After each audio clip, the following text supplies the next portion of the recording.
Fox Valley Voice.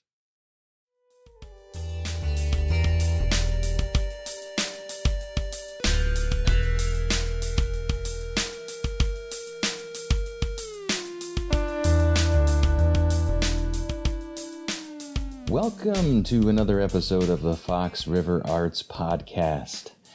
My name is Jaime Gutierrez, and I am here to bring you another in our series of conversations with artists and organizations that are participating in the Fox River Arts Ramble. And that is taking place on April 13 and 14, coming up very soon. This episode, we're just going to jump right in, and we are going to talk with artist, painter, Jessica Fincher. So my name is Jessica Fincher, and I go by Fincher Studios a lot online. And I'm an artist and painter in the Fox Valley area here. I live in Aurora. I've lived there for 14 years, and I work in acrylic medium and oil. And I do a lot of, natural paintings, so still lifes, florals and fruits, and sometimes some chickens. But I'm a pretty new artist. I've been doing art for a little less than 5 years. And before that, I didn't have any formal training. I didn't even take art classes in high school. So I have been learning a lot, and so it's like a new endeavor, but art is sort of my playground where I get to learn and get to have a little bit of an entree into business, which interests me. And, yeah. You mentioned that you've come to art a little bit further along. Yeah, I'm 40 now. So I was around 35 probably when I started learning. Had you had an interest in it prior to that and just didn't really follow it, or how did you finally, jump in? Yeah, I think I always loved art, but I probably had some personality deficits or mindset deficits where I just thought I have no talent at that. I could never do that. But when I was younger, I did work building furniture as a woodworker, and I really loved that. And so through the twists and turns of life, kind of all the creative things fell out of my life, and I knew that I really missed that. So I wanted to find something, but I didn't know what, because I had this idea in my head that, you're not talented at a lot of things, So I was working in insurance again. I had quit to stay home with my daughter, and I had to go back after I got divorced, and I was really hating it. It was total soul suck. And so I was praying a lot, just looking for something else. I wanted anything else to do. But I have a daughter, so I had to support her. So I didn't want to drain my life savings and go to college. And, there's a lot of barriers, a lot of things I didn't want to do for different reasons. So I kept staying in this job I didn't like. And one day, one of my coworkers had this little painting from a Vino Van Gogh type thing. And I was like, oh, that is so cool. Where'd you get it? And she told me, and I was like, oh, that's fun. I want to do that. And so I had decided to go for my birthday and do it. And so I signed up for a class, and I was just still kind of socially awkward, even at 35, and kind of a loner and very independent. And so I just went by myself for my birthday to this Vino Van Gogh thing, and I was painting. And I met one of the local artist, Maureen Gasek. She was the instructor. And so she was there, and she was talking to me, and she's like, you have talent. I can tell by the way you hold your brush. And I was just like, me? I have talent? And I was having so much fun and stuff. And she was gave me her card, and she's like, oh, I have open studios and you should come. And so I put it in my pocket. And I thought, oh, that'll be fun. Maybe I'll do that. And so I looked her up, and she was actually just a couple blocks from my house. And I thought, well, that's this is meant to be, But I was so shy. And also my daughter was small, and I didn't have really a sitter for her. So it took me 9 months, and I actually had a friend call her and get the information because I was too intimidated to call her myself. And so I just decided to start going, and just started learning from, she got me started with a couple things, and I was having a lot of fun. And then just being sort of an obsessive person, I started just researching and found a lot of stuff online and learning. And, I just thought, well, it's a hobby, and it was really fun. And I was kind of obsessed with it. My boyfriend would come over, and I had all these pictures, canvases up on the wall that I had painted. And he's like, this is a lot of like photos, you know, it kind of looked like a scene from like Homeland where like the bipolar girl has like all the like photos plastered all over the wall, you know. And I was calling in sick from work so I could stay home and paint. So I just like kept doing it. I don't know, as my talent's grown, it's just, like I said, kind of my playground. So I just keep finding new ways to kind of, as new opportunities come up, things I've never done before. And you know, it's a lot of fun to kind of stretch yourself and see what you can do. So, wow. Yeah. So, as you're telling me your story, I feel that, you know, how fortunate for you, number one, that you had a friend that realized that you needed this so badly that she decided to step in on your behalf and make the call and get you going. Well, I think I asked her to if she was there, and I was like, oh, hey, call this lady for me. You know, it was just real kind of casual. She was my neighbor, and we were always hanging out. And I was just like, call this lady for me and talk to her. But yeah, I think that's an interesting thing about the art is it's really helped me to kind of come out. One of the things that have helped me to kind of come out of my shell, because it was such like sort of an introverted, socially backward person. And I didn't really know how to be vulnerable or, you know, reach out and talk to people. And so I think that, you know, that has been a really fascinating aspect of what art has brought into my life, is like really helped me to connect with people and a lot more, be more confident. And then also how fortunate to have someone like Maureen as a mentor. Yeah, she's wonderful. I'm sure you probably know because she's on the board here. Absolutely. So Anne Von Air is also taking me on, and I paint with her sometimes too. And so I think that, you know, learning online is great, but you learn so much more from another artist that's gone ahead of you. And I think that I probably have a gift for teaching, so I think at some point I can probably reach back and help other people too. So in the future. So you mentioned your medium. You enjoy acrylics and oil. What can you tell us about your style? So I like, a lot of times I paint close up, so I blow the image up, and so it's sometimes larger. Mostly, it is. It's almost always larger than life when it comes to the florals and the fruits and things that I paint.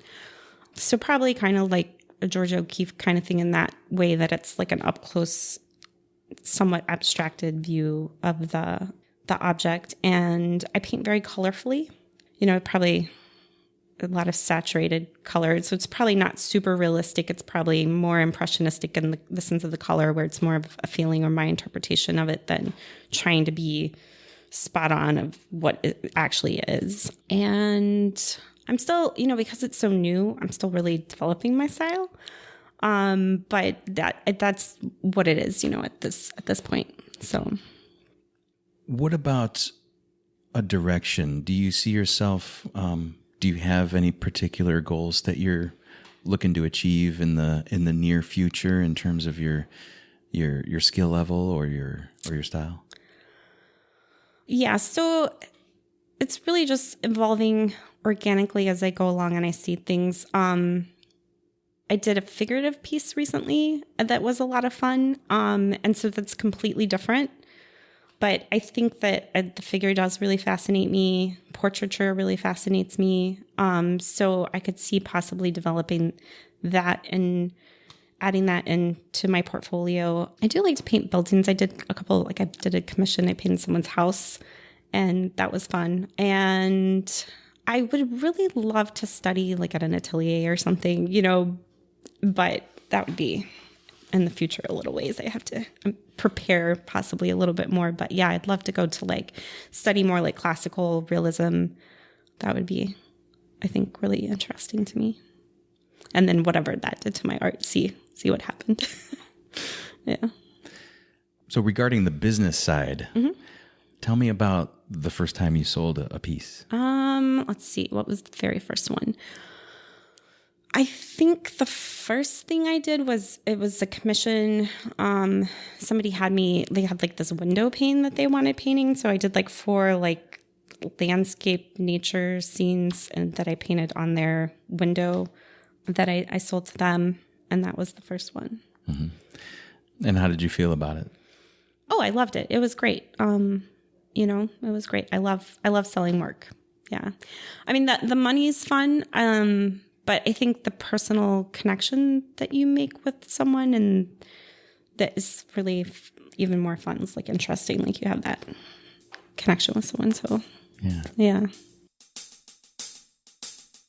We talked about Maureen. You mentioned Anne von Eyre. Yeah. Have you seen any other pieces locally that have really excited you recently? So Cynthia Hellyer, we came to her show in the fall, and she had with her colored pencils, and I brought my daughter and introduced my daughter to her, and I really love her work. It's beautiful. The way that she's able to depict light, yes, just using colored pencils is astonishing. Yeah. And she's a really nice person, so she's super cool. Yeah, pretty incredible. Let's talk a little bit about the Fox River Arts Ramble. Have you been involved previously, or is this going to be your first year? So last year I set up at the old library. They had some people there, and so it was like a group show, and I was there. That was actually my very first sort of entree that I did into the public fair world. And how did that end up going for you? Actually, it went pretty good. I sold 2 paintings. So I was happy considering that we had very little traffic. We were kind of off the beaten path over there, and it was the first year of the Ramble, so we didn't have very much traffic at all. But I didn't have a lot of paintings even yet, but I sold 2, so that made me really happy. Yeah. Yeah. I admire your willingness to just jump in and do it. I think that's a big part of becoming successful is sometimes you just got to do it, right? Yeah. If you wait till you feel like you're ready, it's kind of like having kids, right? It's like, you're not ever going to be ready. So just go ahead and do it. Yeah, for sure. Well, I guess I look at it all as practice. So even if you feel like, oh, my art's not the best, or it's not where I want it to be, because you're always wanting it to be better. The business aspect's practice too. So until you try putting yourself out there, or try making a sale, or try, a fair or something, like if you wait until you're better, you're still not going to be good at that aspect yet. So it's like you're going to be starting at zero because you haven't been practicing that part too. Yeah. So I see it all as just practicing, like all the aspects of what, if you want to just make art for yourself, and give it away to your friends or whatever, that's fine. But if you want to sell it, there's skills required to do that. And so you have to practice those skills, simultaneously, I guess, to advance at equal rates. So this year, where can we find you at the Ramble?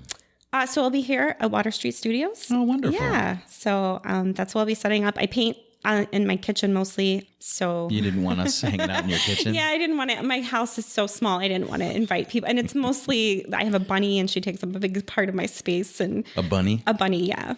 I have an 11-year-old daughter, so we have to have a pet. And so we have and what's the bunny's a bunny name? rabbit. Midnight. It's very original. Midnight. Okay. Yeah. It was either Midnight or Thunder. And I wanted Thunder, but my daughter said we're going to call it Midnight. So, yeah. Cool. So you're going to be here at Water Street Studios for this year's 2019 Ramble, which is, I'm cheating, April 13 and 14. What can we look forward to seeing?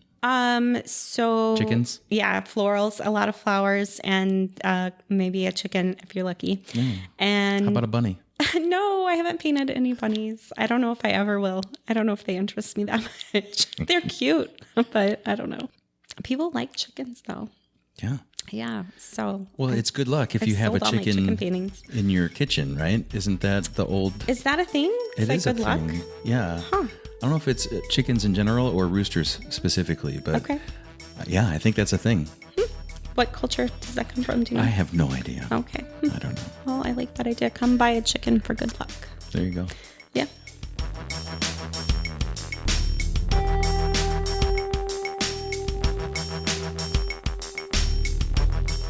Thank you, Jessica, for speaking with us. You can find Jessica on the internet at the following locations. Instagram is Fincher Studios, Fincher. And my website is www.fincherstudios.com, and then Fincher Studios on Facebook too.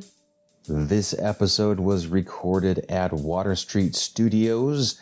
Thank you to the good folks at Water Street. And also thank you to our good friend Ryan Carney for creating our soundtrack. You can find out more about Ryan at whoisryancarney.com.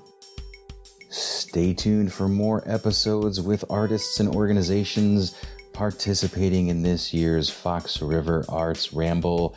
Find out more information at foxriverarts.com. I'm Jaime Gutierrez, and I'll talk with you soon.